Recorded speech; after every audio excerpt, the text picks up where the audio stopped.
Welcome to the analysis of Civil Services 2015 Mock 9 Paper 2.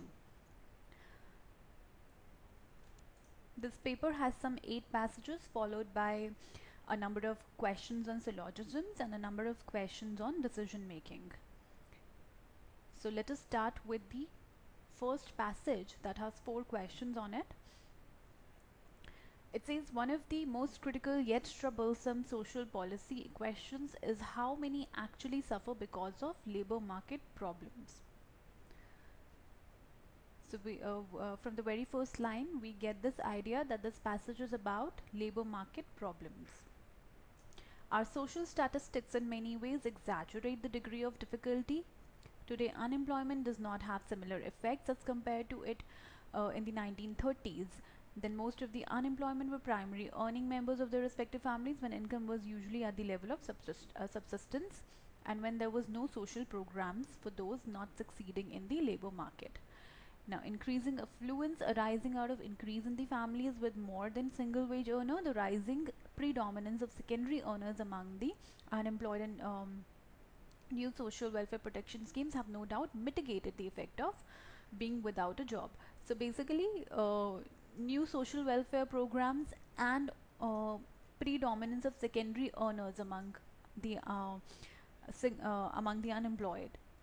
It says that it has mitigated the effect of unemployment in a way as compared to as it was in 1930s. Earnings and income data also exaggerate the extent of suffering among many with hourly wage at or below with the minimum wage level. The overwhelming majority are from relatively well-to-do families having multiple earner. Most of those taken into account by poverty statistics either have family responsibilities or are elderly or handicapped, which keep them out of labor force. So the poverty statistics are by no means correct indicators of labor market indices. This is the conclusion of the first paragraph, that the poverty statistics do not provide correct information of the labor market indices. The second paragraph then says, yet our social statistics underrate the degree of hardships in the labor market in many ways. Now, the further lines will discuss how it underrates the degree of hardships. The unemployment counts do not include the millions of full-time employed workers with wages so low that their families remain in poverty. Low wages and frequent or long-time unemployment often cause a lack of ability to support oneself because of the number of people facing unemployment at some time during the year is many times the number of unemployed across the year. Those who bear the brunt of forced joblessness can equal or surpass average annual unemployment, even though only a small number of the unemployment in any month actually suffer.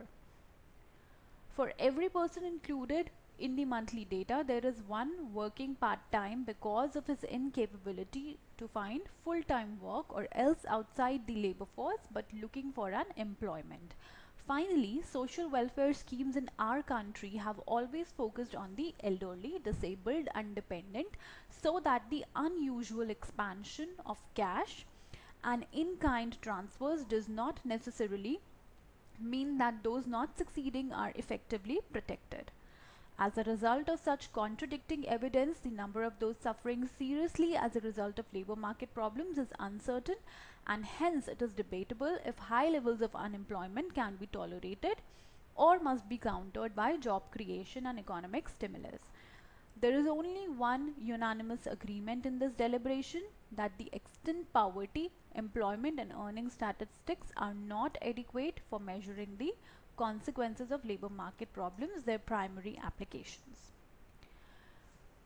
Now the questions. Consider the following statements. Social welfare schemes in our country have mostly focused on the senior citizens, differently abled and dependent persons. Well, this is from the first paragraph. Sorry, in fact the second paragraph, where it says that finally social welfare schemes in our country have always focused on the elderly, disabled, and dependent, so that the unusual expansion of cash and in-kind transfer does not necessarily mean that those not succeeding are effectively protected. So as per this, we can say that the first statement here is incorrect, because it states that social welfare schemes have mostly focused on them. So this word mostly here makes the statement incorrect.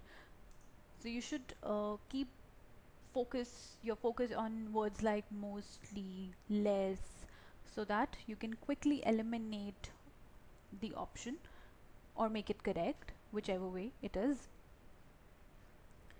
So according to this particular line that we just marked, it says that it has always focused on the elderly, while that particular statement says it has mostly. Therefore, that this is incorrect. Earning statistics magnify the extent of problems in labor market. This is correct. You can refer to the line here. In the first paragraph, it says earnings and income data also exaggerate the extent of suffering. So as per this particular statement is correct. So the answer will be option A. According to the passage, poverty statistics are not correct indicators of labor market features because people with family responsibilities, special needs, and elderly citizens are often kept out of the statistics. Well, this is incorrect. The passage states the opposite of what is given in this statement. You can refer to the last sentence of the first paragraph here. It says that most of those taken into account by the poverty statistics either have family responsibilities or are elderly or handicapped, which keep them out of the labor force. So the poverty statistics are by no means correct indicators. So as per this, we can say that this is an incorrect statement, because it says that are often kept out of the statistics, whereas this says that they are taken into account. So basically the opposite of what is given in this statement. Cultural and political factors often play a role in these statistics. Well, this is completely out of scope. This is nowhere given in the passage, so we can quickly eliminate it. Statement 3 says social welfare programs have mitigated the effects of poverty. This is factually correct, but it does not have any impact on the poverty statistics being incorrect indicators of labor market features. Therefore, we cannot mark it as the correct reason, although it is factually correct. It is given in the passage that social welfare programs have mitigated the effects of poverty. But is this a reason that poverty statistics are not correct indicators of labor market features? No. Therefore, we cannot say that this is a correct option.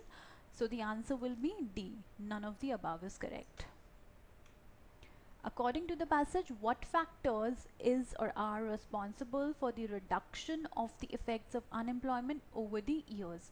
Is it the launch of new social welfare protection programs? Yes, we have already discussed this. Social welfare programs have mitigated the effects of unemployment, increase in the income levels of people. This is again correct, because if you see here, it says the rising predominance of secondary earners among the unemployed. And where it was mentioned that increasing affluence arising out of increase in the families with more than single wage earner. So there has been more than single wage earners, so automatically we can say that increase in the income levels of people has been there. Increase in the number of full-time employed workers. This is incorrect, because this is not given in the passage. This is factually incorrect. In fact, the passage only states that there has been increase in the earning members and families. However, it is silent on the topic of full-time or part-time employees here. Also, if you see later in the passage, it is given that there are millions of full-time employed workers with subnormal wages, but it does not state that anything about the increase in these employees. So we cannot say that it is a correct statement. So our answer will be C. People facing forced unemployment may surpass the number of people who face joblessness during some part of the year. Well, this is incorrect. If you refer to the line here where it says because the number of people facing unemployment at some time during the year is many times the number of unemployment across the year, those who bear the brunt of forced joblessness can equal or surpass the average annual unemployment. So as per this, we can say that statement 1 is incorrect. Unemployment surveys exclude a huge number of full-time employed workers. This is correct. If you see the line